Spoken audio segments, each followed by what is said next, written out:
Yes, so we're going to be recording this session. And for those who are just listening into this recording or watching this long after the session, it's going to be a fantastic session. So just hold on to your seat. We'll be jumping off and we'll be going for a quick fly. Let's see. So we'll be having an opening prayer. Let me see. I'm going to kindly request Mr.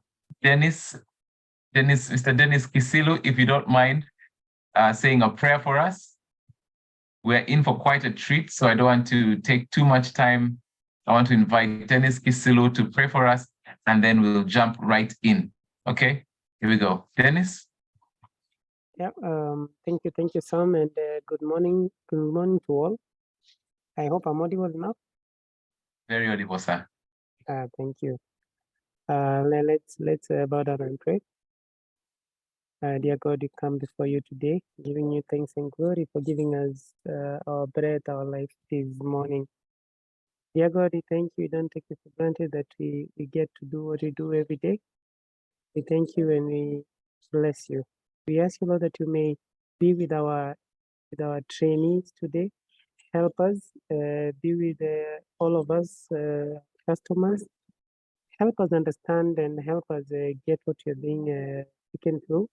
Dear God, we also ask you that whatever we are going through may help us in our businesses, and we may get even more income, and we coordinate even more, Lord. We give you thanks and glory, and we ask you for your blessing.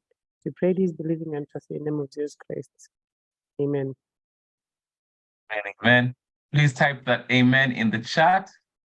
Type a quick amen. Thank you so much, Dennis. We certainly appreciate you for that. Type an amen. Are you ready to go?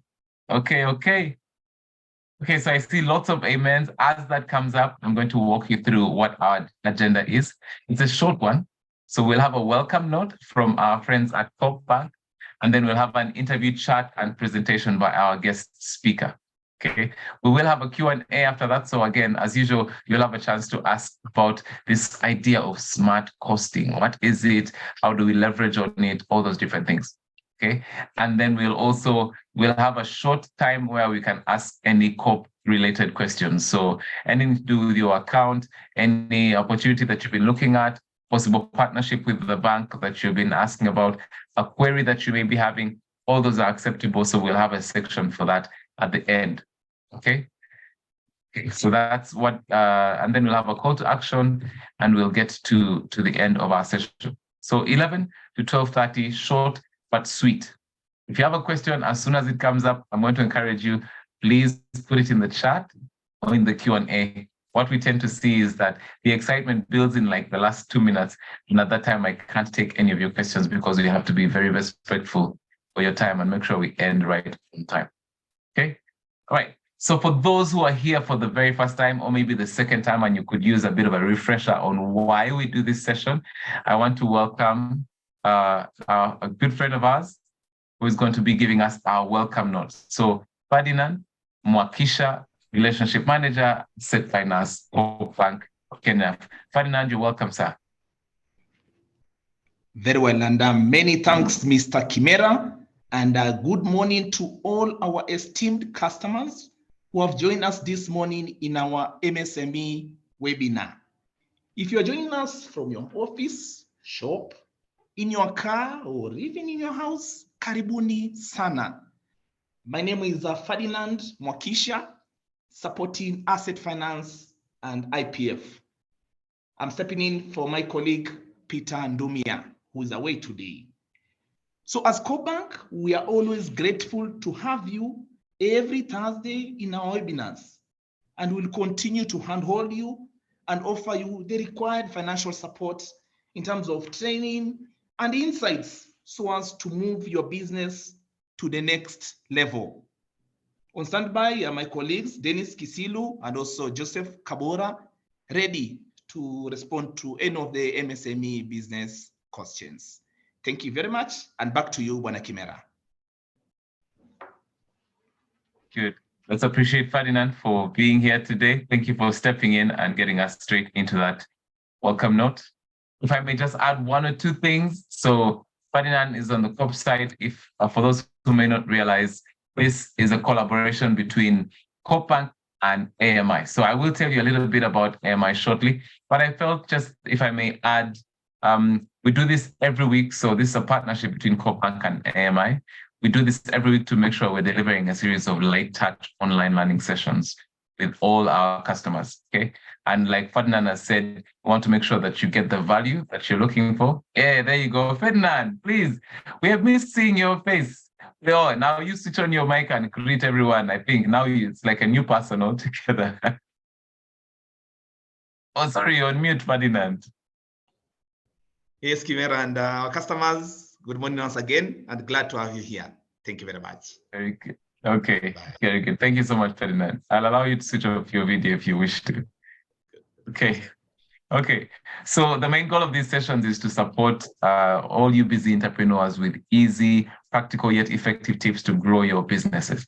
And like I mentioned, every season we pick a topic, then subtopics, and we bring in these great guests, great entrepreneurs such as yourselves to interact and share what you're learning along the way and share what we can benefit from as well. So that's on the COP side, Ferdinand has shared.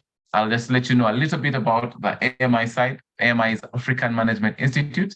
We're all about enabling ambitious entrepreneurs and SMEs such as yourselves, businesses across Africa to thrive. How do we do that? Well, we do it by providing practical solutions, practical tools that entrepreneurs need. If you're going to the farm, you need something that's practical. And that's what we provide our entrepreneurs. Okay, so we use the digital platforms quite a bit. So across Africa, we managed to reach close to 40 countries. There's a few countries that actually have offices within there. There's lots of people reached out to online. 42,000 people trained over the last couple of years. Super excited about that. 3,000 practical tools, content in 5 languages, English, French, Swahili, Rwandese, I believe, and then I keep forgetting the last one, but we're super excited about all the expansion that's happening, okay? So now a bit of extra that I like to add, there's still this opportunity for grow your business. If you'd like an opportunity that has a full scholarship available as well, we are happy to share that. So if you want to take your business to the next level and that can help you provide practical business learning, well, this is your opportunity. And today I will just venture to tell you a little bit more about this opportunity. So it's a 6-month program, and every month a different aspect of business is tackled. This basically, the foundation of this program is on the idea of what do successful businesses do? And based on research, successful businesses handle key areas. Okay, so planning, money, talent, customer growth, operations. These are 5 key areas that this program brings out into full color with the practical tools and how to go about different aspects of business in these key 5 areas. So it's really critical that you join if you have the desire to grow your business, and it's called adequately, it's called Grow Your Business. Okay, so that's that. I think there should be a link in the chat. Let me just double check that. There should be a link in the chat for those who might be interested. Yes, there you go. Thank you so much, Fiona. All right, so it's 16 minutes past the top of the hour. I want us to get into our discussion for today. So today we are looking at pricing strategy. We're looking at smart costing. How do we how do we get the most out of our prices? Okay, how do we adjust? What do we need to consider? All these are questions that come in. Smart costing, how do you make sure you're tracking your finances? How do you make sure you are not wasting your resources? All these are questions that we're going to answer, and especially the tracking aspect of our finances. And today we have just the person for that discussion. But before I tell you about who that is in a bit more detail, I want us to look at this poll, okay? So I'm launching a poll for today on this smart costing idea. There's 2 questions. 1, please give us feedback. Use the poll. Which pricing strategy do you currently use in your business? So there's a poll that you should be seeing on your screen. Is it cost plus? So you do the math in terms of what it costs you to make your product or your service, and then you add a percentage. Is it value-based, where it could vary based on how you feel about the value that you're providing and the customer is receiving? Is it competitive? So you benchmark more on the competition and then sort of choose whether to be a little bit higher or a little bit below or match the competition. If there's another type that you work with, these are just the more common ones. If there's another type, you can put it in the chat. And then also the question about how often do you review your pricing strategy? Naturally, as soon as our guest comes on, I'm going to be asking them about their opinion on these polls and what they see, because they are a person who, as a business, they work with a lot of data. They work with a lot of SMEs annually, and their business is data. Okay, so let's see. How often do you review? You see that most of us are saying about 60% are saying we review based on season. It depends on the season. Okay, so it's not like a strict period. Highest percentage of us use competitive pricing. Very interesting. Okay. Daniel, I'm looking forward to hearing your thoughts on this poll, actually. Quite brilliant. I'll give it just 30, maybe 20 more seconds, and then I'll be inviting our guest today to speak to that. Let's see where we are. Okay. Maybe 10 more seconds. If you haven't posted, let's see. John says for imported products, it depends on the dollar rate. I should have added that option. Depends on the dollar rate. Okay, thank you so much, John. Thank you very much. That's a very good one. Let's see. There you go. I see there's already some questions in the Q&A. Yeah, so at any point in this session, when you have a question, put it in the Q&A or in the chat, just so we don't forget about it, so that when we get to that point, we can dig them up and get the answers that you're looking for. All right, I'm going to go ahead and end the poll here, and then I'll show you the results that we have. Very interesting. So as you can see, you should be able to see the results. About 40% of us are using competitive pricing, okay? And the others are split. And then over 50% of us review our pricing strategy depending on the season. There's some of us who are viewing it monthly, reviewing it quarterly, and annually as well. Okay, good. Let me stop sharing, and then we'll get into the business of the day in terms of introducing our speaker. As you can see, based on how our speaker, Daniel, looks, he looks like a guy who has been in sports, right? And if you guessed that, yes, he's a guy who can play rugby, he can play all sorts of sports, but he also has a really brilliant mind. He has a brilliant mind. And when I was thinking of how to introduce him, he reminded me, because I'm a facilitator and moderator, I get to interview quite a number of people. And there's this one lady who is also in Kenya, and the way she came onto her business was that she was pregnant. She was about to give birth. So she went out shopping, and she wanted to buy a crib and a bit of furniture for her child, okay? But then she found that there was what she was looking for was not there in the Kenyan market at the time. So this is a few years back. And what she did, long story is, she started manufacturing furniture. So she answered the problem that she had. Daniel is one of those people. So he was working with ERPs, with foreign ERPs for a few years, not too long ago, but after like 5 years, he discovered there's more that he wanted from this enterprise resource planning software. And he did not have the skills at the time to do what he needed to do, but he had ideas. So he's one of those people who are crazy enough to decide, okay, what do I need to do? I need to learn how to code. So he taught himself how to code, and he came up with a program that is a brilliant bookkeeping tool that he will be sharing with us, sharing about. So we're going to split this interview into 2 sections. One, we'll just talk a bit generally on what he has learned along the way. But then towards the end, I will want to give him an opportunity to tell us the story of this unique bookkeeping software that he came up with, that is tailored to the context within Kenya, that is cloud-based, and all these other wonderful things, has great features, and over 50 businesses are revolving, using it every year, and there's so many more clients. It's an amazing story there. But basically what I'm telling you is he's the kind of guy who puts in the hard work, he's creative, and he's the guy who simplifies complex situations and problems. Daniel, welcome.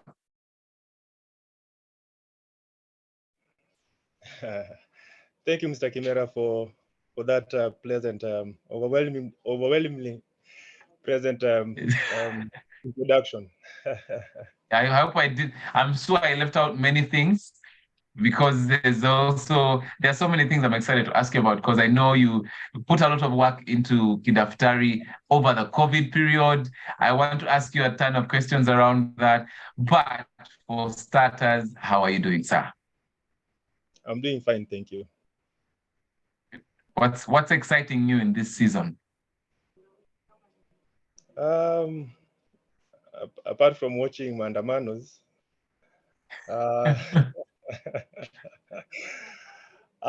it's exciting to see business how trying to survive this season of political unrest and economic hard times. Yeah. Okay. Yeah. Now on your profile, you describe yourself as Daniel Abok, as the man who makes mincemeat out of complex business processes. Please tell me about that. Yeah, so over the periods, over these times, I've been an ERP consultant for now around 8 years. I find it very easy for me to understand problems. I usually get clients asking me, telling me that, how do I make it so? How am I making it look so simple? Like it's not a big problem to them anymore. As in, they get underwhelmed sometimes how fast I get to understand their problems. So that's how I came to understand that I'm that guy who simplifies just complex situations. And I get to, whether it's a small business or to a corporate level, I believe I can summarize how a business operates within an A4 paper. Wow. In a complex problem simplified into an A4, probably an algorithm or an equation. Yes. So I have to ask, sorry, go ahead. Yes, so I have that thing where I can simplify complex processes and summarize it onto a small piece of paper. Wow. Well, that's definitely an amazing gift because we need that. As entrepreneurs, we need that and we need people like you. And I think that's one of the reasons why we said, I think we need to have Daniel on this one. Based on the level of problems he's solving, I think he can probably help us put his team together, his mind together, and let us know how we can do the same. Now, today we want to talk about smart costing and pricing techniques. And what we promised everyone is that we're going to be providing unbeatable strategies to skyrocket their profits. And at Kidaftari, this is what you do. So just tell us a little bit about Kidaftari, and then we'll get into this, and then later on we'll pick it up again. So Kidaftari is a business tool. So if I can give you an image, so imagine a tool that can comprehensively solve your financial record keeping needs and make that tool 5 times easier to use. Add a petty cash wallet, and you get Kidaftari ERP. Okay. Very good. So that's generally talks about Kidaftari. It's a simple tool, easy to use bookkeeping platform that also incorporates petty cash management. So when I say petty cash management, is that you can actually make payments straight from your bookkeeping platform. So you don't need to, at the end of the day, come back and remember what you used the 2,000 shillings or the 1,000 shillings for over your business operations. Yeah. Daniel, what's your experience in helping businesses improve their profitability? How is that going for you? Yeah, so through Kidaftari, which I envisioned, there are a lot of things I envisioned when coming up with Kidaftari, because I have a history of using, I'm a qualified Sage and SAP ERP consultant. So through that experience, I felt like a lot of things were not being cut out for, like payments. So so that's how Kidaftari came in. I simplified a lot of things from what I had experienced from SAP, Sage, and the likes, and put it into a platform, and also combined payments. So payments is like for SMEs, I think petty cash is quite a major expense. Like the corporate petty cash could be like 5% of the expenses, but for SMEs, petty cash can go up to 80% of their costs. So coming up with Kidaftari and having a payment platform within Kidaftari that would handle petty cash, I felt like that would really solve a lot of SME problems. Now, what's the importance of smart costing and pricing? Because today that's the topic. What are your thoughts? How important are these two? It's as important as your business survival, because your profit is basically your price minus the costs. So if you don't get the pricing well, it affects your profit. If you don't get your costing well, it again basically primarily affects your profits. So it's key for businesses to understand their costs and always monitor these costs as they happen. So let's say, when I say as they happen, is having like the business owners or the managers having a view of the costs as they change. So that basically defines smart costing. Basically being able to track the costs and the changes that happen to the costs as you keep on operating, whether it's a purchasing price that has changed, whether it's your rent that has gone up, and such things. So when it comes to pricing also, it's important to be very adaptable, and having a tool like Kidaftari will help you view where to, because in Kenya we are very price sensitive. Yeah. So your clients tend to check which is the cheaper. Yeah. Where can I get the same value at a lower cost? Usually the question most consumers will ask. So it's important to have something that can show you where best to save costs, and if you can save costs, it can be easier for you now to even change the prices and get more clients. Very good. Now I need your opinion on this, the poll that we just did. So we asked everyone in the room, which pricing strategy do you currently use? And most people, I'm curious for your thoughts. Most people say competitive pricing. Is this something that reflects your experience as well? Value-based is on the lower side compared to cost as well. And also people review their prices based on the season. Is this common? And what are your thoughts? Do you feel like you could speak differently? What are your thoughts? I think competition, it shows what is the reality. Competition is a key factor on pricing, because if you have a hardware, and so if you have an area, you're located in an area where the hardwares, and the next shop sells cement at 680, and you sell cement at 690, then it will be hard for you to get clients. If basically now, if you can imagine the cement is the same brand, if it's Bamburi. So if you're going to buy Bamburi at, if I'm a consumer or a buyer, and I have the knowledge that one shop sells at 680 and another sells at 690, I'll definitely go for the 680. Yeah. So it's understandable when people say, when the majority say competition is a major factor when determining pricing. How about reviewing the price strategy? Reviewing the price strategy? Yes, I think it's important to always review the price strategy based on changing circumstances. So like here, I've seen, so like depending on the season. So I think depending on the season here, makes it open to adaptability. Basically, this adaptability. If the government says fuel should be at a given price, then that's what you change.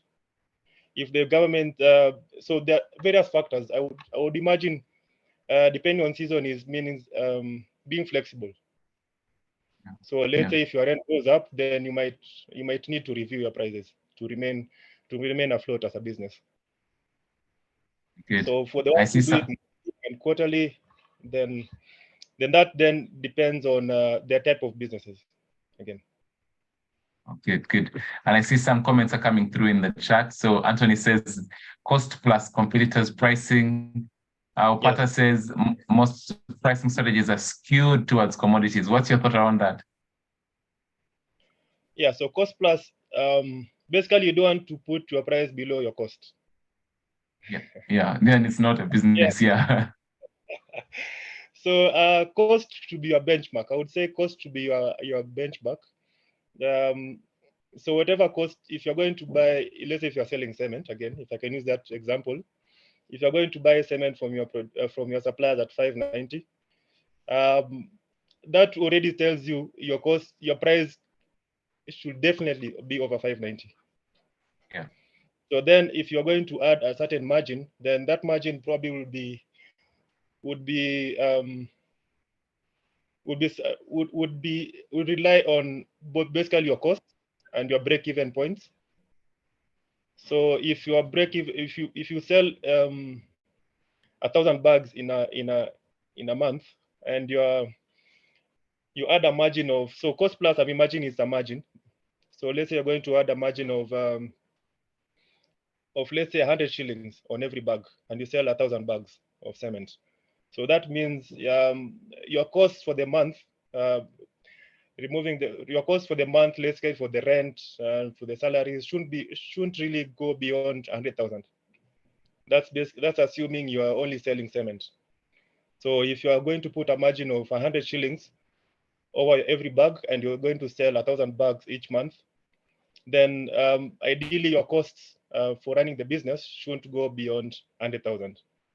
So your break-even point is that. So if in that case, if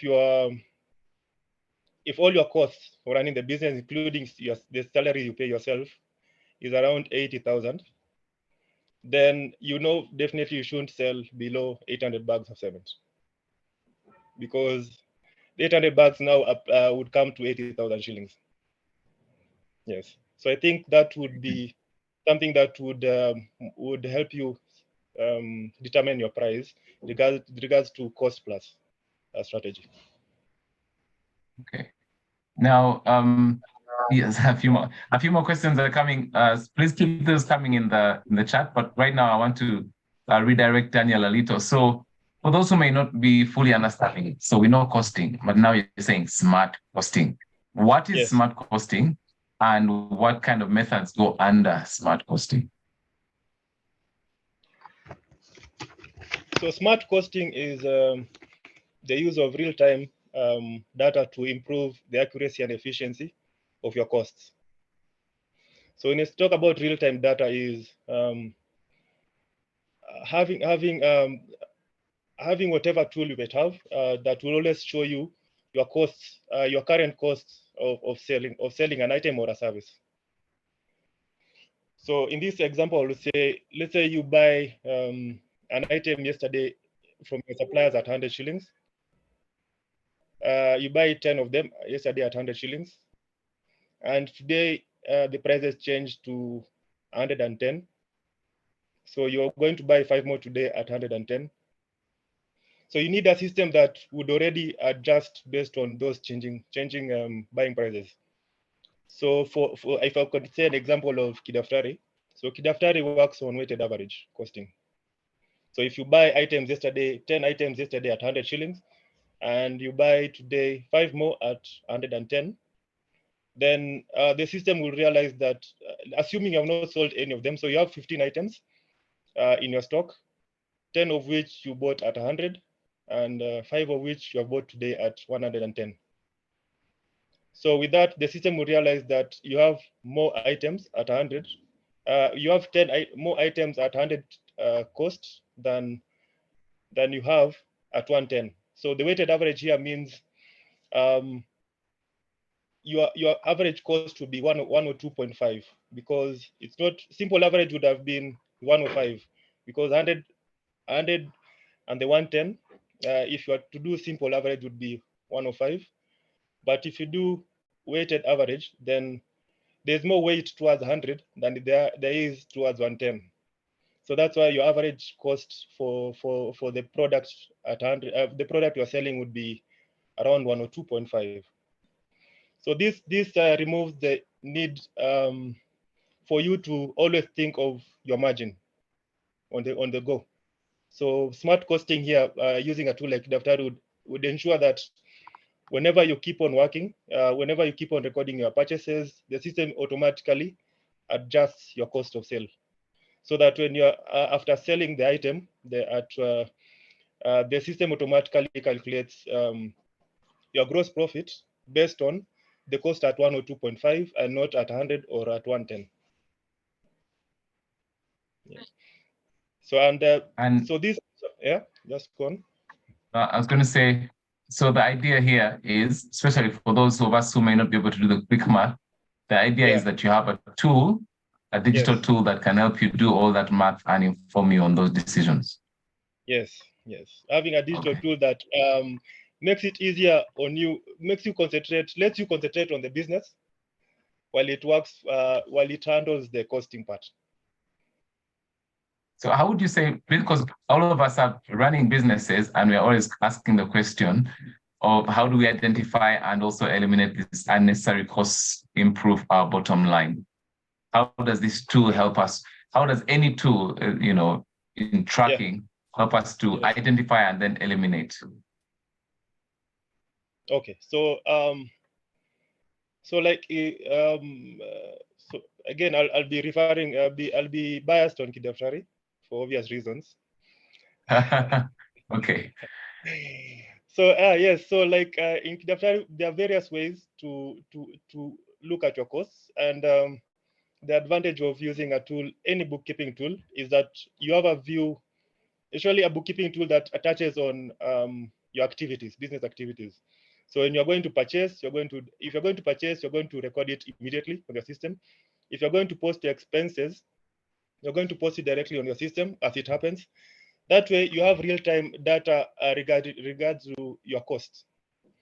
So in this case, I'm talking about, let's say, manufacturing. So if you're in the manufacturing business and you're going to combine different inputs into the manufacturing process, your cost of production could change because the average cost of the purchase changed. So in this case, so there are various methods of how smart costing would work. So like in our case, we have the wallet built in inside your bookkeeping platform. So with the wallet, then you can realize, you can monitor the cost, let's say for a project. Let's say if you're handling projects and you have, whenever you're making payments on the field, you use the platform, use your bookkeeping platform. So at the end of the day, a project manager can just view how much the project is costing so far. And if the cost is going beyond what you had budgeted, then you can always make a change, probably the next season or the next date or the next project. So that if you had budgeted to use 100,000 for the day, and you see that you have used 110, then a good platform would be able to show you where probably your cost went beyond the budget, and how best you can now make adjustments probably for the next day, the next period, or the next project. Yeah. Very good. So there's also the advantage of being able to input that data as soon as it happens, as soon as you experience that cost, so you don't lose out on. And I'm also hearing several people can have access to the same, so you have several people inputting the data. And then the digital platform gives you the mathematics behind and lets you know here above, here below. Okay. Yes. So the real-time data is sorry for that. Real-time data here is key. So the advantage of having a payment or petty cash management platform built inside your bookkeeping platform, your bookkeeping system, is that real-time data here is smart costing really depends on real-time data. So if you're going to make payments and the payments are automatically captured into your platform, then that's a key element of decision making, because you make decisions as they happen. So if I'm a manager or the owner of business the owner of the business, I'm sitting in Nairobi, and probably I have my business running in Kisumu. then I can view at any point of the day what has been used, how my petty cash is being used, and if there is any mismanagement or misappropriation of the funds, then you can always make a change immediately. You can even make calls and you can say, since the morning I've seen you use cash, not the right way. So I think from tomorrow, then I'll limit this amount so that I limit you to probably take lunch. Instead of using 1,000 shillings for lunch, I think you should start using 900 shillings for lunch from tomorrow. Something like that. Very interesting example. You jumped straight to chopping our lunch. Now, I'm curious. So now apart from Kidaftari, I know you observe lots of companies. Yes. You have some real life examples of companies who you think, these guys are really doing well when it comes to smart costing and implementing those strategies. Who is doing well in the ecosystem?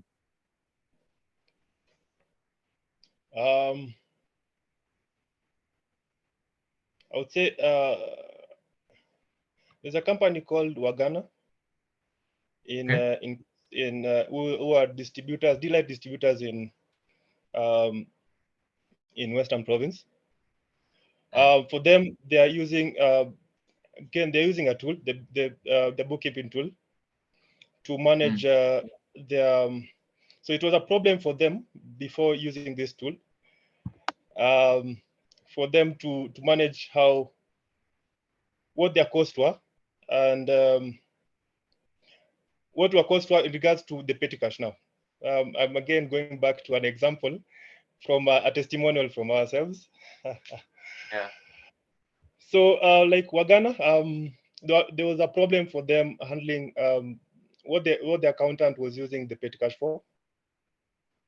And now with the tool, which we provided them with, they are now able to know where the amounts are being used. They are able to keep it onto the budget, because whenever anything goes beyond the budget for the day or for the week, they can make quick adjustments regards to the expenditures and their costs.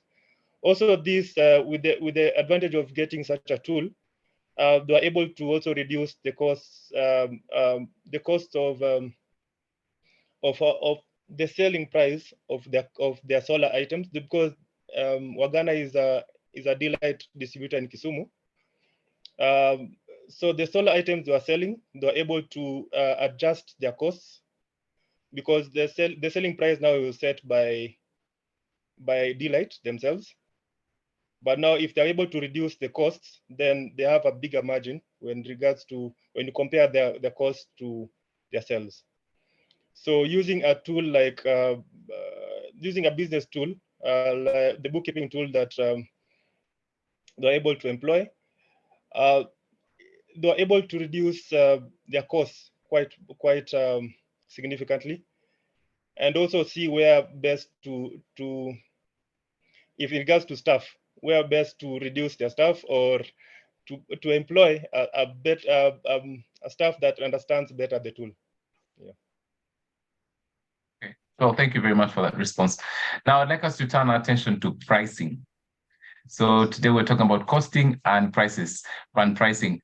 Let's jump into the realm of pricing. You already mentioned its impact on profitability. If you don't do it well, you could be losing money and you don't even know it. Okay, and it's important that the business is making money. So help us discuss the different pricing strategies that you have come across. I mean, we mentioned cost plus and value-based and competitive and other versions. What's your take on all these different ways of pricing, and how does, maybe more directly, what's your experience in terms of how it affects different industries? I know that you work with the retail, manufacturing, education, there's the finance, there's billing, all these different, over 10 industries actually that you work with. What does pricing look like across the different, because right here we have so many people, and some are in retail, some are in manufacturing, some are in food and logistics and restaurants and all these different things. Please talk to us about pricing methods. So there are factors that affect pricing. Yeah. So I'll just mention the factors, then go deeper as we discuss. So There's the cost. Cost is really the benchmark of your pricing. You don't want to go below your costs when you're doing any price. You are setting any price. Then there's a competition, as you have noted on the poll. So you ideally want to set a competitive price when you're setting your prices. You have to do research on other businesses and what they set, and it's really a key factor when deciding on pricing. Third would be demand. So when you come to demand, if your products have more demand, it's easier for you to set higher prices than when your products are on low demand. So I would say, I would give an example like iPhone. iPhone has 30% share of the market. So for them, already they have a lot of demand. I think it's a brand that it has a big share. It's the standalone brand that has a big share of the market when it comes to phones. So for them, it's easier for them to set premium prices because of the demand that they have. Another point would be the image. If I'm going to take fries at Kempinski, and I'm going to take fries at Kenchik, I would be shocked if Kempinski charges me 4 times the cost I would get at Kenchik for the fries. So I think image also determines a lot about the pricing. And when we talk about image, I have a personal experience as a consultant where when you come to a client with a HP laptop and you visit the same client with a MacBook, then Pricing. you can price. That's so funny. Yes. There's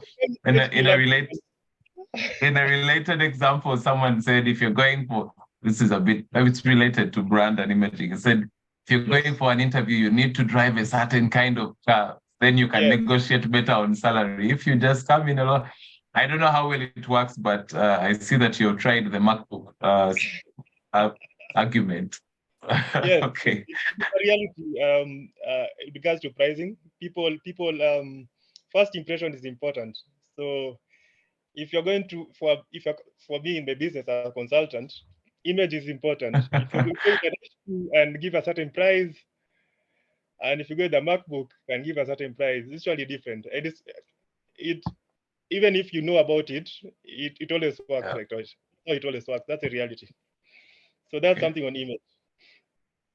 So when it comes to brand also, sometimes brand just sells themselves. And it takes time to build brands. So if you have a good brand, then it's easy to just set a good price because the trust goes beyond, the trust on a brand might go beyond the price that you set. So if someone trusts that Safaricom offers the best, they won't mind paying a bit more for Safaricom vis-a-vis another brand because of the brand, because of the trust they have on the brand and the time the company has taken to build that brand. So branding also is a key factor in regards to pricing. So again, the next will be pricing objectives. So what are the objectives of the business? So do you want to penetrate the market? If it's market penetration, then your pricing will be more of will be a bit lower so that you can get more clients and market share. Is this segmentation? Sometimes it's good to understand the segment or the area you are in. If you set up a coffee shop in Kitusuru and you set up a coffee shop in let's say a normal place like, let's say, Rongai, you might change the prices based on the areas that you are in. So that's market segmentation. No offense to our friends in Rongai. Yes. Yeah, no offense to Rongai, but yeah. So, but it's if you're going to set up, so you're going to analyze the economic. So you're going to analyze the area that you are in, and that will determine a lot regards to the price that you set. So if for the example that I've given, you might charge a bit premium for the coffee that you sell at Kisusuru. So another factor would be government regulation. Yeah. Government Yes. regulation, now this would be like fuel. Something like fuel is set by the government. So the only thing you can do when the government sets the price is set it below that price. Yeah. So if you're going to set it below, probably your strategy would be to gain more clients or to get probably you don't have the brand. You might see like Shell will always sell it at the government rate. Just the top, yeah. Yes, it will sell at the top. Actually, Shell are the ones you might get Shell being limited by the government on what they want to charge. Everyone else finds a place below. Yes, but other new petrol stations are struggling because again, if you are struggling, then you need to convince clients to come to your petrol station. So you might charge a shilling less for you, but you can never charge above what the government has set. So Yeah. that's another factor of pricing. And another one, the last one would be economic conditions. When things are faring on quite well, it's easier for for businesses to set higher prices than when there's a lot of when the economy is not doing so well. It wouldn't be sensible to increase your prices. So that's another that should be a major factor with regards to setting prices. So just to do a quick recap, what some of us thought it's 1 or 2 or 3 factors that affect your pricing. What you're giving us is an education that there is cost is the basic. Then you look at who else is doing this. If your friends are doing it cheaper, you might want to reconsider. That's competition. There's forces, market forces of demand and supply. If it is low demand, high demand, all those bear on the price. The brand and the image, HP versus Apple. There's pricing objectives to consider. There's government regulation, economic conditions. So here I am. I consider myself a simple SME. I'm just trying to make it work. Yes. How do I factor all these things into my pricing? Is there a way that can somehow simplify this for me? Because I may not be having all the information about all these factors. What's your advice? I would say first, know the industry that you're getting into, because regardless of your size of business, you must be getting into as a given industry. If it's hospitality, if it's pharmaceutical, if it's education, you have to understand the industry you're getting into. And so there's a bit of research you have to do. So there's no easy business. If you're going to start as an SME, you have to work with regards to preparation and planning. So you have to get your information right. Otherwise, if you don't get the information right, then you might end up closing your business or your shop within a few months. So I would say research is key before starting. So when I talk about research, that is understand your business, your industry, the norms of that industry, and how much, what do people tend to charge in that industry. Understand your target market, understand the environment you're operating in. If it's an environment where you can charge high, if it's an environment where you have to offer discounts. So there's that, and also once you have set your price, be willing to change the prices. So be flexible.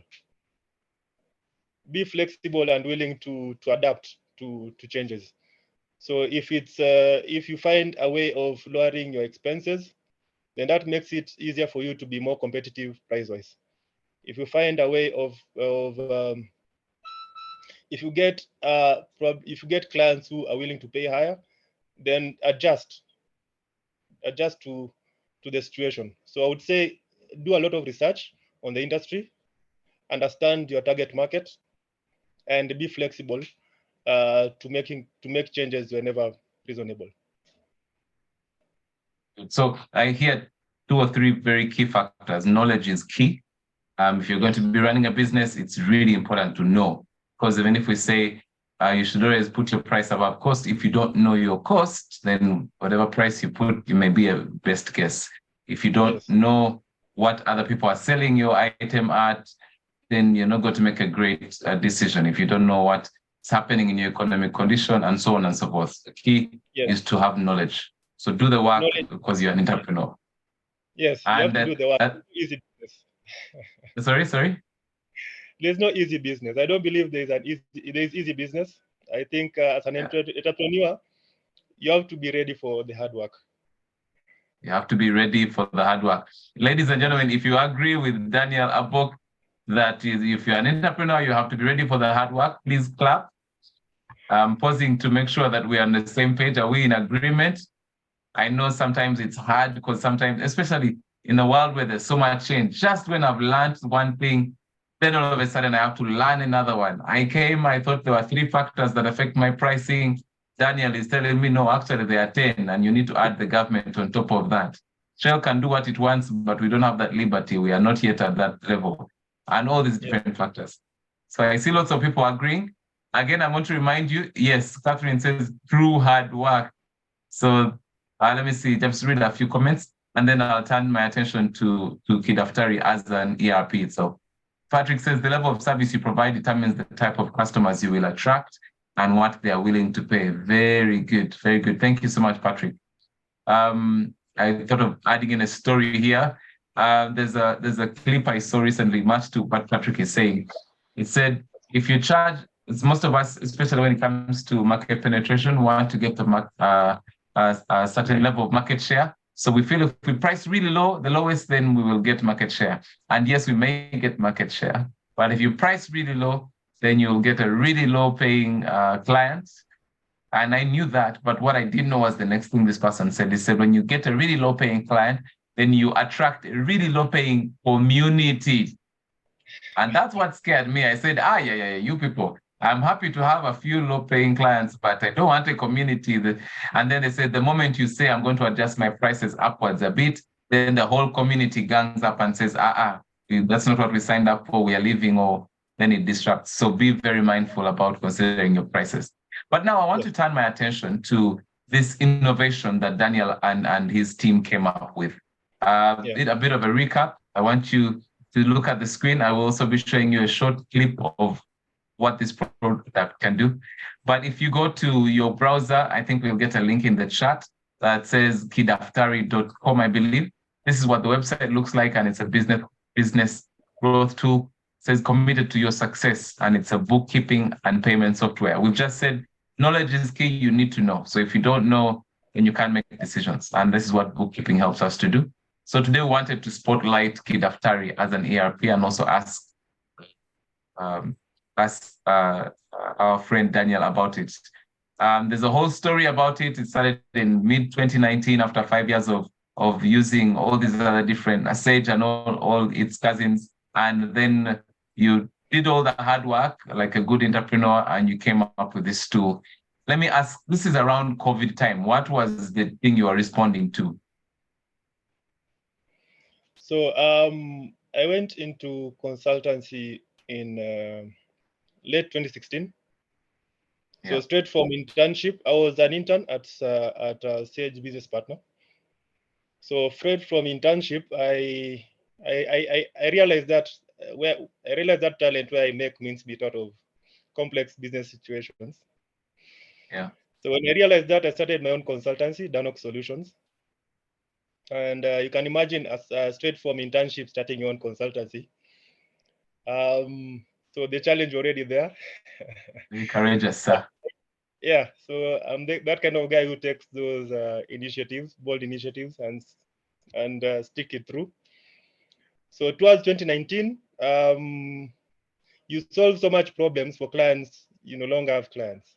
The clients are still dwindling. I'm not those kind of consultants where you solve a bit and leave a bit so that they can. So you solve it at once, but now you don't have a client. Yes, that's the problem now you have. You solve all these problems, and now you solve them so completely, you wonder where to get. So I wasn't really good at marketing. Was a problem for us at Danok. So now business is struggling. 2019. And a lot of things are happening, and I'm given a challenge by myself. I gave myself a challenge to. Just before the challenge, I had envisioned integrations with the Sage ERPs. So these integrations involved M-Pesa, payments, around payments, and I wanted to contextualize it for the Kenyan market. Yes. I wanted to contextualize the ERPs to the Kenyan market so that, and the Kenyan market, we do a lot of payments via mobile. M-Pesa and so on. All that. So for me, it was hard for me to get integrations or the rights to integrate the payment platforms that are already in the market, in the Kenyan market, into these ERPs, the foreign ERPs. So I decided to cut the supplier, in this case, which were the foreign ERPs, and decided to build an ERP in 2019, mid-2019. Right. Yeah. Yes. So COVID hit January, beginning of January, and it was quite a blessing, if I would say so. Gave you time to concentrate. Yes, gave me time to concentrate and good excuses to keep working at to concentrate on the project, because everyone was being told to stay in the house, reduce interaction. You just stayed on your laptop. Yes, so I took that advantage and kept on the dream of building Kidaftari. So I took lessons, learning coding. So I was building as I was learning. So I was coding on this side. Once I learned some skill, I applied. So that's what I was doing. So COVID worked for me, I would say. So it gave me the time and concentration to build Kidaftari in that period. Okay. Very good. Now, ladies and gentlemen, I'm going to give Daniel a few minutes to walk you through what Kidaftari could do for your business, but also what they're doing for their businesses. I'm going to just show you a quick clip about, let's see where we are. There's a quick clip, and then I'll come back. When we come back, Daniel will just walk us through how this can especially help you who is in the room, and how this is perhaps different from one of those international type global platforms. How is this contextualized and how can it sell? So just watch this clip. I hope you can hear the audio. Are you a manufacturer that can't find an affordable ERP solution that just works? An internet provider, a garbage collector, or a property manager that always has a hectic time when it comes to billing and reconciling payments? Are you a wholesaler or distributor that can't seem to find a solution that handles various measurements while keeping your inventory in check? Then Kidaftari Accounting is the solution for your business. We endeavor to help businesses to do more for less. Reach out to us today. Kidaftari. Okay, very good. Now I'm going to hand over to you. Let me stop sharing my screen. Hand over to you. Just walk us through. Let's take 5 minutes. I'm interested to hear what are the challenges that you see SMEs dealing with, especially because you handle across like 10 industries. There's, I see, it's retail, manufacturing, education. You work with SACCOs, billing. You have a great relationship with Coop Bank, and that's where your account is, all those different things. How does this help the person in the room? Because everyone is always asking that question. Okay, so now what? I'm happy for you, Daniel. How does this help me? And let's see how we can move from there. So over to you. We'll take maybe 5 or so minutes, and then we'll come back and take questions. So please put your questions in the chat or in the Q&A. After 5 minutes, I'll come back and we'll jump into those, and we'll find a landing. Yeah, so it's great always to bank. So Danok has always banked with the Coop Bank, and we have always enjoyed the services offered by Coop Bank. So since Danok as a company was started in 2014, CoBank was our first choice as a banking service offer or bank service vendor. So let me present on Kidaftari.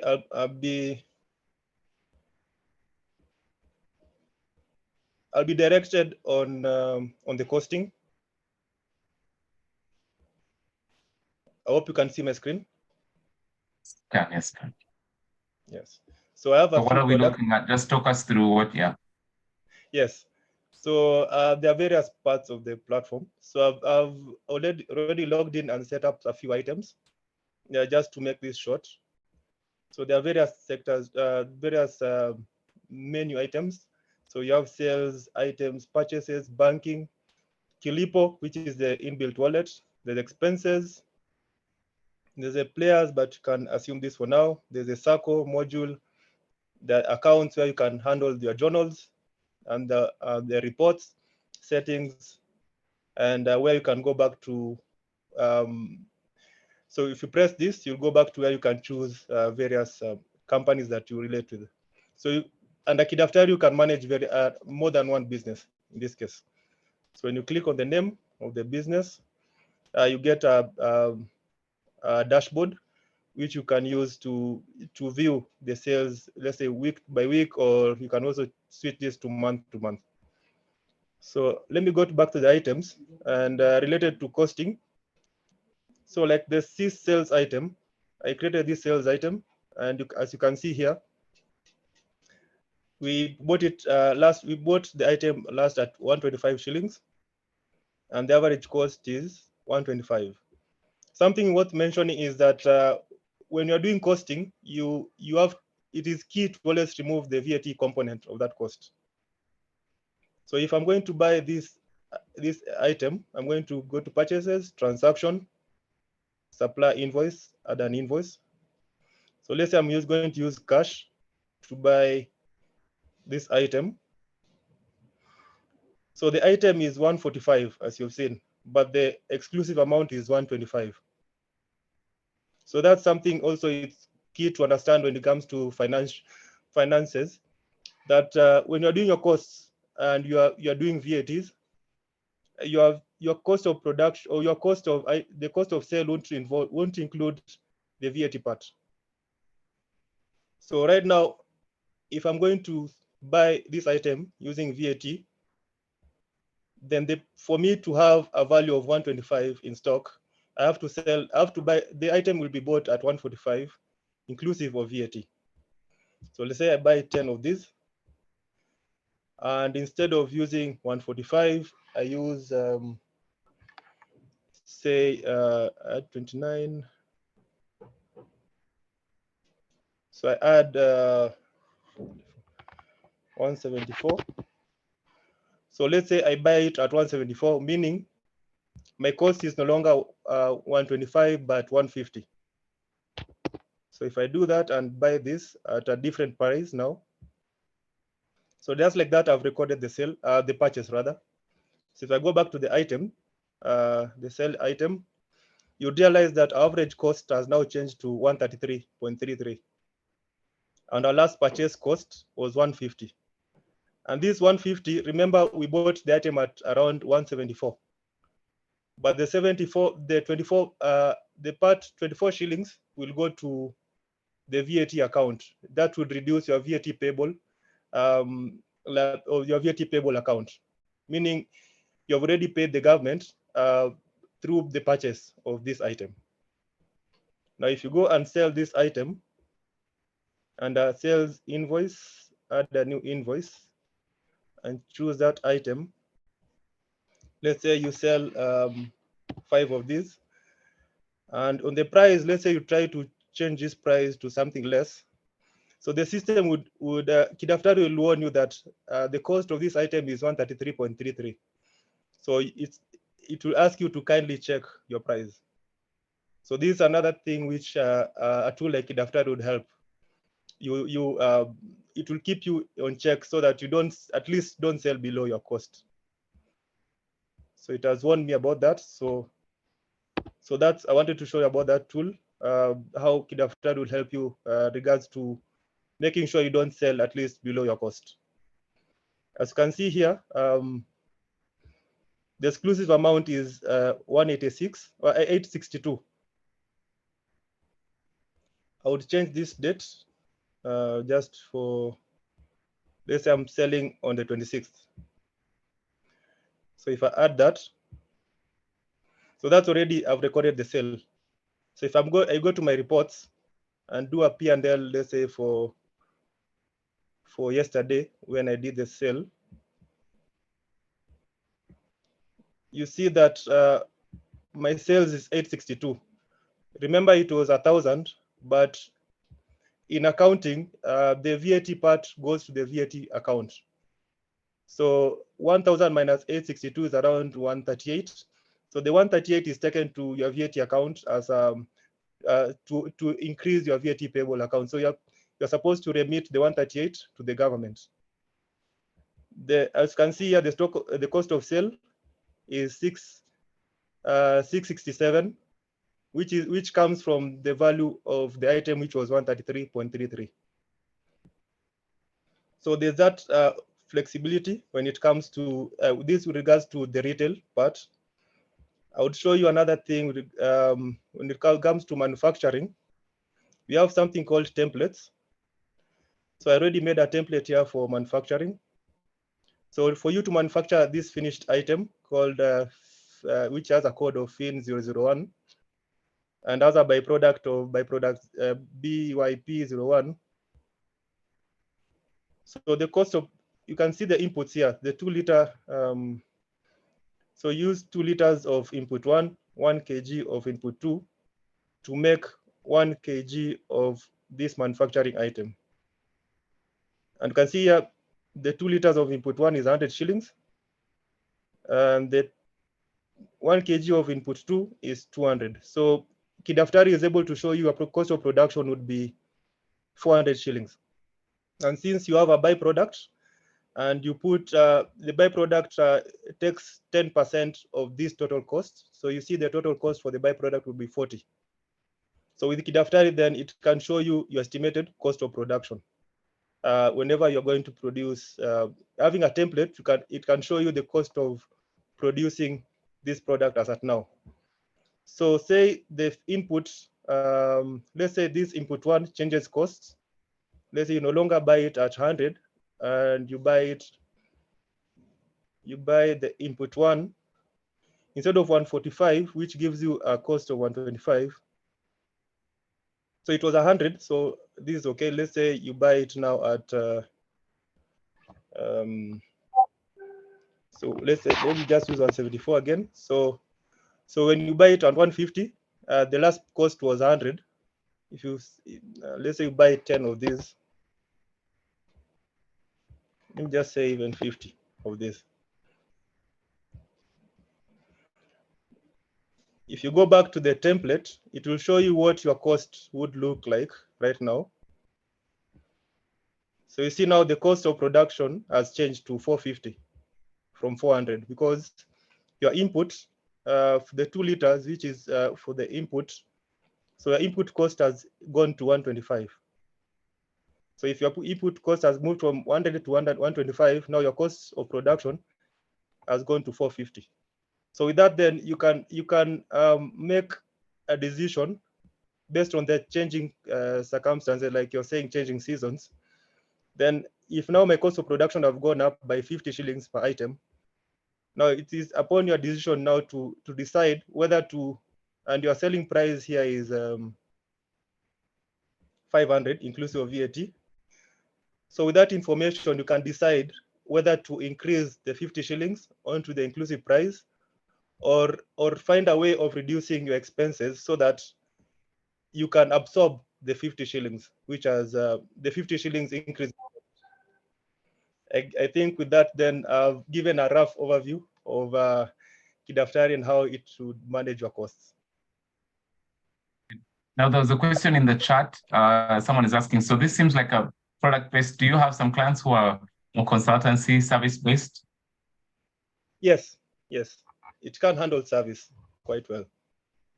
Okay. Yes, Very I good. just use an example of because costing is easy to estimate with a physical item.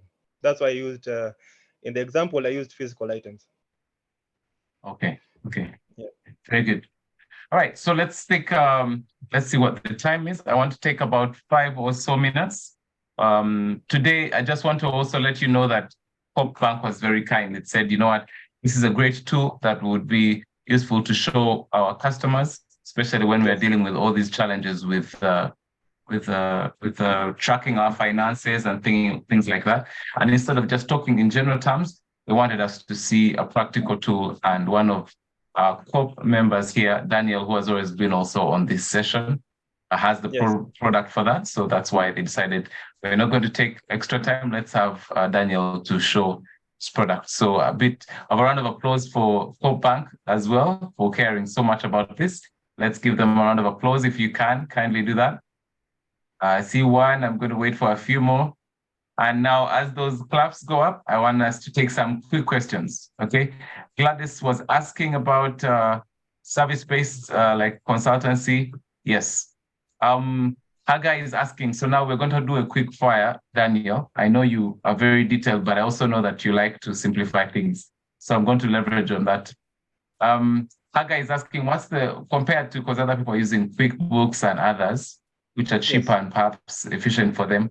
What's the benefit of Kidaftari over other bookkeeping accounting systems? And also someone else is asking, first of all, what is Kidaftari? Because they may have missed what the meaning is. We may be assuming everyone speaks that kind of that full Swahili. So what's Kidaftari and what does it mean? Let's start with that. Yeah, so Kidaftari is a notebook in Swahili. Daftari is a book, and Kidaftari is all a book. So Kidaftari is a notebook in Swahili. Daftari, then Kidaftari. Okay, good. And I think you've done a good job showing us how it works. Now let's also look at, in comparison with other ERPs, how does this fare? What's its uniqueness? Yes. So first, with the feedback you always get is how simple it is to use. You have made the platform quite very simple to use. And for someone who appreciates, if you are a person who appreciates simplicity and not delving so much into how on the complexity of our system, then Kidaftari will be that system for you. Another thing would be affordability. We charge from 2,000 shillings a month for 4 users, and we have a variation of modules. So whether you are so we have a number of modules that cut across, as you've seen, the industries that we work with. So we have guys managing the rentals using the system because we integrate pay bills and till numbers. So if you integrate pay bills, then you can easily automate receipts so that if a client pays you, you don't need to go back to your system and record the receipt. So the system automatically updates the client account. And there are various, so in regards to comparison to other ERPs, so the ease of use, the integration part where you can integrate with M-Pesa and pay bills and tills in this case, the affordability, the fact that it is made in Kenya, if compared to QuickBooks, which are probably from European or American countries. The fact that you can actually reach out to the developers and the people who are behind Kidaftari, meaning we are always adapting to what our clients, you're always adapting to the feedback. You can imagine giving a feedback to QuickBooks to make a change or to make an improvement. It's not the easiest thing for a Kenyan client. But with Kidaftari, then you can always reach out at any point and give us your feedback.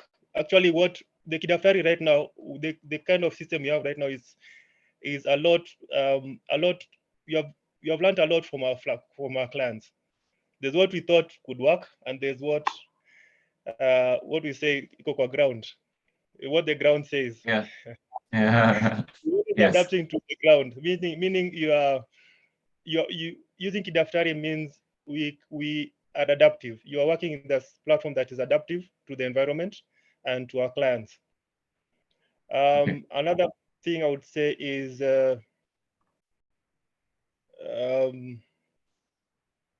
Another was the report generation. I think yes, one of your clients loved. I think in the manufacturing mentioned they like that. I was watching some videos there. Yes.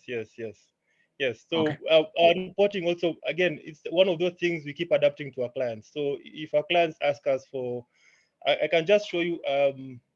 So like the posting. We have Daniel, I'm going to request we move to. I have a few other questions I want to touch on. One, so quick fire, because our time is fast spent. Do we have an app for this Daftari app yet? Currently, it's fully web based, and but it adapts to phone sizes, so you can actually use it on a phone. So it is responsive to different screen sizes. Yes. Okay, so someone was asking, how do I access the platform? It's fully web-based, and there's a website in the chat. I believe you can access that, so if you want to look at it. Then yes. Opata is asking, I love Opata's question, can Kidaftari replace my accountant? Faki is trying to reduce costs, or do they have to work hand in hand? What's your comment on that? But I see you, sir. It depends. It depends what your level of accounting knowledge. Okay. And so if you are well abreast with accounting, then you can. Daniel, I need quick fire responses. Okay, help me here. It will make your accountants work easier. Or if you are abreast with accounting, then yes, it could replace if Kidaftari handles all your recordings. Okay, quick fire, Daniel. Patrick is asking, do you train users? Yes, we do have a training period. Yes, we do. Okay. We do train users. We do handhold users. Yes. Okay. Another one is asking about multiple users. What's the maximum number of users you can have? We have not put a limited. We have not limited that, but there's a cost implications to users above 4 users. The more users, okay. And then another, Haggai was asking, can it, yes, purchases, what's the maximum on transactions that it can hold? There's no, we have not put any limit yet on the transactions. Okay. Let me see. I want to take one or two, then we finish. Alice is asking, is there a school do you have a school that a client of yours that's a school? Have you worked with a school? Yes, we have 2 schools that are using it already. Okay. And then just repeat again, how much is the Kidaftari? That's the beginning package? Starts from 2,000, and if you're going to pay for it yearly, you're going to get 1 month discount. So you're going to pay for 11 instead of 12. Okay. Absolutely fantastic. Thank you so much, Daniel, for your time. Thank you so much for the work that you're doing. Thank you for being one of those innovative Kenyans who refuses to sit on a problem. You choose to solve it instead of waiting for someone else to come. And thank you for adapting the solution to the context of our economy. We appreciate you, and we're definitely routing for you. Thank you so much. So Daniel's contacts are on the screen. CEO and founder, Kidaftari ERP. He's a man devoted to hard work and is committed to making sure that his clients get the solution. He's also a member of this community, in case you're wondering, oh, how come you got to do all this? Well, he's a member of this community, and CoopBank, we want to also appreciate CoopBank for allowing for us to have the extended time so that Daniel can share this tool that would be helpful to all of us. So the contacts are on the screen. For further questions, others were asking about, I think someone was asking about a bit of a detail around SACCO modules. I want to let you know that they work with retail, manufacturing, education, SACCOs, building, about 10 industries total, and they have quite a number of places that they reach. So please reach out for further detail. Thank you so much, Daniel, and we wish you well. Thank you. Thank you for this opportunity. I really appreciate it. Very good. All right, so that brings us to pretty much the end of our session because we're left with just a few minutes. And I know at the same time, we are wondering, for those of us who are wondering, how do I access this platform? How do I access the platform where the sessions are? If I want to go back, if I joined in the middle, how do I do that? Well, I want to show you a short video that will show you exactly how you can do that. So if you go into your Google, if you type in Hope Bank, MSME portal, it should lead you to a landing page that goes to the website. And as soon as you get to the website, just go to Knowledge Hub, if you can see it, Knowledge Hub, and then click on Webinars, okay? So Knowledge Hub, sorry, just a second there, Knowledge Hub, and then click on Webinars. That will show you all the previous sessions that we've had. Just give me a second to bring that back. So if you go to Knowledge Hub and then Webinars, that should give you access to all the webinars that we've had in the past, all the sessions, quite a number, and including this one. So if you want to recap, you'll find this one in that collection. Otherwise, thank you so much for being here. A bit of extra information. We are definitely encouraging you from the COP side and also AMI. Please reach out to COP, visit your branch for more information on how the bank can support you. Identify and discuss the business financing needs that you have with your branch manager or your relationship manager. For those who want to go straight to get the link for the sessions, it should be in the chat already. Yes, there's a link in the chat already. So if you want to just go to the webinars, that's it. And then lastly, I guess I want to invite, I know, Daniel, one of the things you say about yourself is that you're God's masterpiece. So at this point, I want to invite you to say the closing prayer for us. But before as you get ready to do that, Daniel, big thank you from Hope Bank. If you want to reach out on phone, there's contact center numbers there. There's an email. There's also a WhatsApp number that you can use. And if you have any ideas for us in terms of how we can make this weekly experience richer for you, this weekly webinar richer for you, reach out to Fiona Maina. That's her number. And that's also her email address. All right. So from me to everyone, it's a thank you for being here. But before you drop off, we do like to end with a closing prayer. So I'll invite Daniel to pray for us. Daniel, please. Let's bow our heads. Our Father in heaven, thank you for this great opportunity that COP has given us. Thank you for Sam. Thank you for Fiona. Thank you for the whole of AMI crew. And thank you for the trainees that you have had today. We're hoping that they have gained a lot from the training. And we hope for all the best to, we hope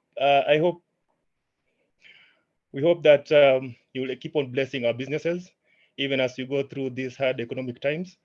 And yeah, we appreciate all this, and we pray this, believing and trusting in Jesus' name.